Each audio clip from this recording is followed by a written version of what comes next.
Here are 5 tips for trying something new in the bedroom. And the key here is that it's something new. It's not something that you're probably already doing. And if you are already doing these things, then congratulations, you're probably having some great sex and you have a great love life. First one is try making love with your eyes open. Sounds strange, but it turns out, according to studies, most people spend most of their time making love in some kind of trance with their eyes closed.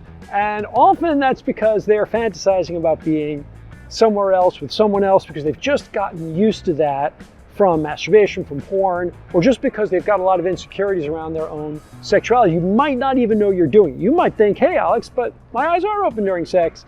So this is an interesting little challenge for you, which is to try it out and see if that's actually true, because it might not be. And if you are already doing that, here's the extra credit. Keep your eyes open during orgasm. That's a little trickier.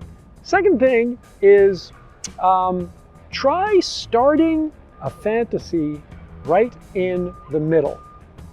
In other words, don't pre-plan it, put on costumes or anything else, but right in the middle of sex, drop something like, shh, quiet, I don't want my parents to hear. Or something like, hey, will the manager of the club kick us out for doing this? Something like that. Just start in the middle, right where, and see if your lover catches up with you and catches on. It can be a fun one.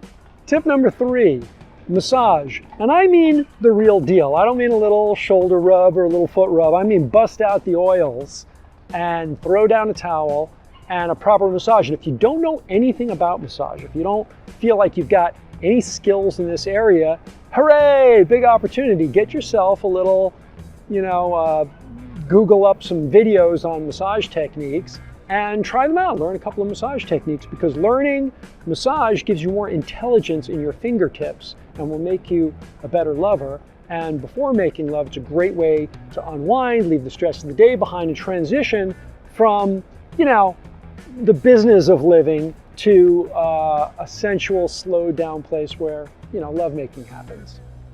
Tip number 3, try this one.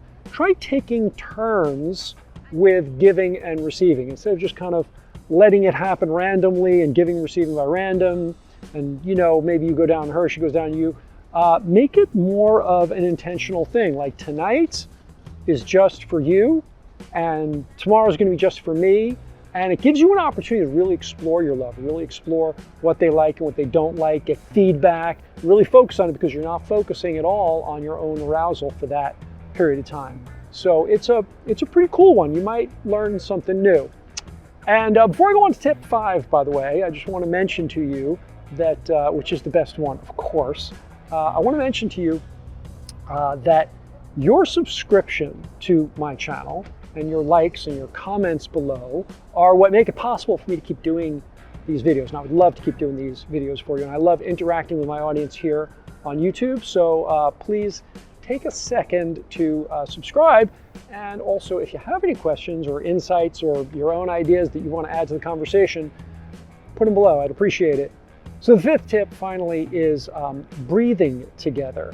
This is, if you do Tantra, this is your basic first Tantra move. And if you haven't been exposed to Tantra and you don't feel like you want to take on Indian spirituality at this point in your life, good news, because this is where kind of the big results happen right away for people that study Tantra, which is while you're making love, synchronize your breathing. Breathe together. As she gasps, you gasp. As he moans, you moan. And just take your inhales and exhales together. And if you keep eye contact at the same time, something intimate, something truly profound happens.